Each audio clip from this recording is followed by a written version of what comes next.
up, good people? Mark Holmes here, and as always, I want to say thank you all for watching, commenting, subscribing, and being part of the Joe Blue Sports Report. Without you guys, as well as you ladies, you know that this literally does not work. I hope everybody's having a great, finally freaking Friday as we get ready to take on the filthy Philadelphia Eagles. And I've been sitting here thinking a lot, which is, as I work, I do a lot of thinking, okay? I have to multitask because there's just not enough hours in the day to do everything that I want to do. So, even though I'm doing one thing, you'll see me, look at that. Guys. Look at that. Everything is about the Cowboys versus the Eagles. And so here's the thing I was sitting here thinking about, because I got caught up yesterday. They sucked me in, and I bought a bunch of bullshit. And see, here's the thing. In college, I learned something about statistics, okay? If you take statistics in college, you'll understand there's mean, median, mode, modulation. And you can take the same data and prove two different points with the same data. You know, between which formula you use, you can get a totally different result. And so that's the way it is a lot of times with ESPN. As you know, Dan Orlovsky admitted one time, we often take the numbers and prove things any way we want by the way we use the numbers. Or they'll cherry pick statistics that'll make it sound like it is the worst thing in the world. Hold on.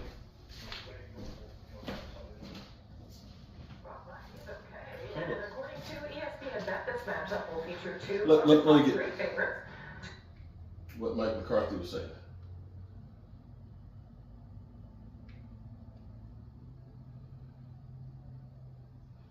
Mike McCarthy was speaking. I hadn't heard. Okay, so let's go to it. Well, let's take a look at Eagles. Okay. Cowboys Sunday night. You know it looks good. You know that looks good.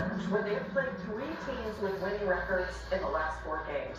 They went 2-1 against those winning teams, as you know, defeating the Chiefs and the Bills, but losing badly to the Niners last week.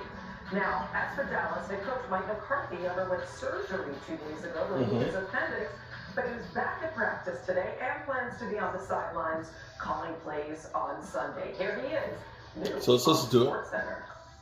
So I felt like I had a stomach virus for quite some time, and and based on where the pain was, I never thought it would be appendix because it wasn't in my right side.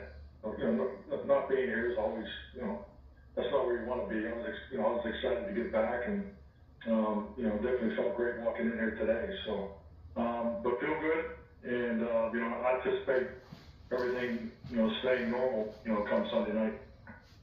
Well, glad he's okay. And according to ESPN this matchup will feature two of the top 3 favorites Wow. to win regular season. You see those numbers, don't you? Jalen Hurts and Dak Prescott. Dak is tied with Brock Purdy right now. Both Jalen and Dak have been excellent stretching the field this season, ranking top 3 in quarterback completion percentage over expectation. Okay, so there's plenty of time for all that. But anyway, yesterday we heard about the official that the Eagle fans were going crazy for, because the Eagles, they're worried. They're worried about this game. They're worried about the Cowboys. As much as they've been telling us Dak Prescott sucks, the Cowboys suck, and everything else, and how they're a superior team, they're worried right now. That's why they're so quiet. I mean, listen, if you believe in your team, you believe in your team. I'm trying to understand why it is all of a sudden they don't believe in their team, and that they think that they need the officials to win the game. Because we heard this official had done 7 games for the Eagles, 7 games, and he's only called 6 penalties on the Eagles and 21 on the opposition. And all of a sudden it was like, oh my God, oh man, this guy, he's going to be calling everything on the Cowboys. Man, we ain't got a chance. Right? And Eagle fans like, yeah, we got that guy because he calls more penalties on everybody else. But then I got thinking today. I was like, wait a minute, hold up. Wait. So I was like, in 7 games, 21 plus 6 is only 27 penalties. Right? 27 divided by 7 is like 3.9. We'll round it up to 4. Granted, there's 1 penalty on the Eagles and 3 on everybody else. Means he's only calling 4 penalties a game.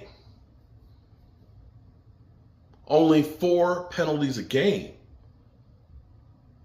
I want you to think about, and granted, you can have 3 penalties that are game changers, by themselves. But understand, on the average game, there's 12.5 penalties called per game. 12.5 penalties called per game. Normally in every NFL game. This is only a third the amount of penalties. So wait a minute. That's a game changer. That's a major difference. Yeah, granted, they may lean towards the Eagles, but we're only talking about 4 penalties a game between both teams. That's not a lot of penalties, unless they're all like pass interference. You get 3 pass interferences that are 40 yards each. Okay, then that's definitely a game changer. But for us, we ought to be looking at this and saying, you mean we're only going to be looking at 4 total penalties between the 2 teams? When usually we're getting like 6, 7, 8? So I don't know that there's really that much to go ahead and look at this and say, when you think about the way the officials called the game last time against the Seahawks, where, guy would sneeze, there was a flag thrown. I think I'm actually okay with this. I think I'm actually okay with it. And I will say that I think that the NFL, understand, here's the thing about the NFL. The NFL doesn't care about anything until it affects the bottom line. It's about protecting the shield. And now you got people that are saying the NFL looks like it's rigged. They're going to start going through and say, hold up. We got to make sure that people don't think that this shit is rigged. And that's where they'll be looking real hard to say, okay, we got to make sure this thing is on the up and up. Yeah, it's like that. So we'll see what we're going to see. I don't think that this is going to end up being the major disadvantage that we thought it was going to be. In retrospect, Eagles got excited about nothing. Okay? If you're telling me we're going to play a game and we're only going to have 3 penalties called against us, I'm good. I'm real good. I'm as good as these cabinets up in this mother humper, man. All right, good people. I hope you have a great day.